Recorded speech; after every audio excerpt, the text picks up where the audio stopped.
আসসালামু আলাইকুম, welcome to life with SMD. আজ আবার অনেক দিন পরে চলে এলাম নতুন একটা ভিডিও নিয়ে। সুলতান ডাইনের এই মুহূর্তে যে ট্রেন্ডিং চলছে বিপ চাপ রেসিপি, তো ওই দিন খেতে যে পাইনি, তো মনটা ভীষণ খারাপ হয়ে গেল, তাই বাসায় বানিয়ে নিলাম। তো বিপ চাপ বানাতে যা যা লাগছে, প্রথমেই টক দই, পেঁয়াজ বাটা, আদা রসুন বাটা, মরিচের গুঁড়া, হলুদের গুঁড়া আর মাংসের গায়ে আগে থেকে আমি কিছুটা খাওয়ার সোডা আর লবণ মাখিয়ে রেখেছিলাম। আরও যে মশলা অ্যাড করেছি, মশলার সঙ্গে কাঠবাদাম আর পোস্ত, কিশমিশ, পেঁয়াজ বেরেস্তা, জয়ফল, জয়ত্রী বাটা, এটা ওই মশলার সঙ্গে আরও ভালোভাবে মিক্সড করে নিয়েছি। তার ভিতরে দিয়ে দিলাম আগে থেকে লবণ সোডা মাখা বিফটা। তো বিফ দিয়ে ভালোভাবে মাখিয়ে রেখেছি। তো আমি ভুলে গিয়েছিলাম জিরা আর ধনে আর গোলমরিচ গুঁড়ো, এটা দিতে ভুলে গিয়েছি, তো ওটা আবার দিয়ে আমি ভালোভাবে মাখিয়ে নিলাম। মাখিয়ে আমি এবার এটাকে র্যাপিং করে নিব।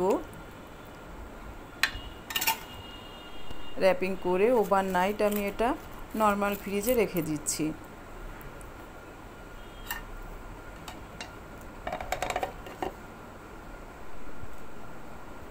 তো পরের দিন চলে এলাম, ওভারনাইট ফ্রিজে রেখে পরের দিন চলে এলাম রান্নার জন্য। তো চুলায় প্যান দিয়ে খাবার তেল দিয়ে দিলাম, তার ভিতরে হোমমেড ঘি, আমি এটা বাসায় বানিয়ে নিয়েছিলাম, তো 2 চামচ ঘি দিয়ে দিচ্ছি।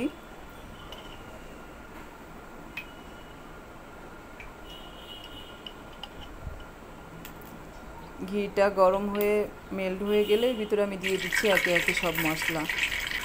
দারুচিনি দিলাম কয়েক টুকরো, আর স্টার অ্যানিস দিলাম, একটা কালো এলাচ দিলাম, 4-5টা সাদা এলাচ দিয়েছি, আর 2টা তেজপাতা দিলাম। দিয়ে একটু ভাজা ভাজা হয়ে এলে এর ভিতরে আগে থেকে ম্যারিনেট করা মাংসটা দিয়ে দিচ্ছি। তো যেহেতু বিফ চাপ, তাই আমি এটাকে কী করব, এক পাশে একটু ভাজা ভাজা হয়ে এলে উল্টিয়ে দিব। আমি কিন্তু মাংসটার থেকে মশলাটা আর কি ছাড়িয়ে রেখেছি, ওটা আমি পরে দিয়ে দিব। কিন্তু মাংসটা এক পাশ হয়ে গিয়েছে, আমি উল্টিয়ে দিলাম।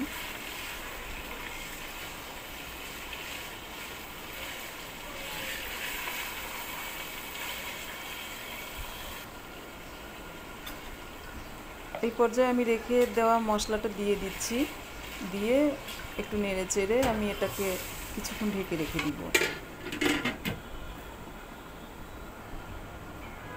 তো মশলাটা যখন কষানো হয়ে গিয়েছে, আমি একটু নেড়ে চেড়ে দিচ্ছি আরও ভালোভাবে কষানোর জন্য।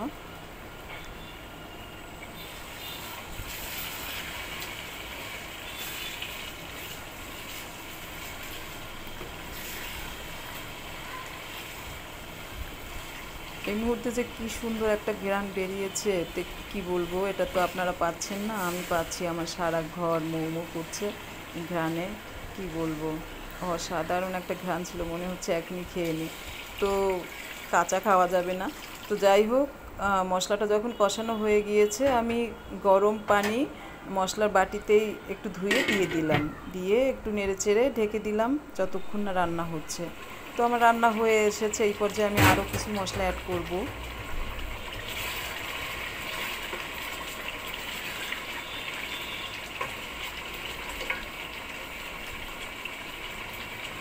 দিয়ে দিচ্ছি একটু বেরেস্তা, পেঁয়াজ বেরেস্তা আর গুঁড়ো দুধ, টেস্ট বাড়ানোর জন্য। এটা দিলে ভীষণ স্বাদ বাড়ে।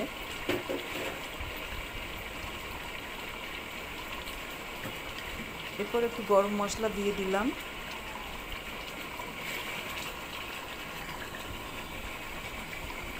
দিয়ে দিলাম একটু কেওড়া আর গোলাপ জল, সামান্য চিনি দিয়ে দিলাম স্বাদ ব্যালেন্সের জন্য।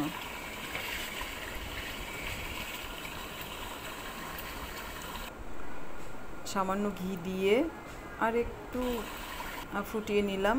এই পর্যায়ে পরিবেশন করার পালা। তো আমি এটা সার্ভ করেছিলাম প্লেন পোলাওয়ের সাথে।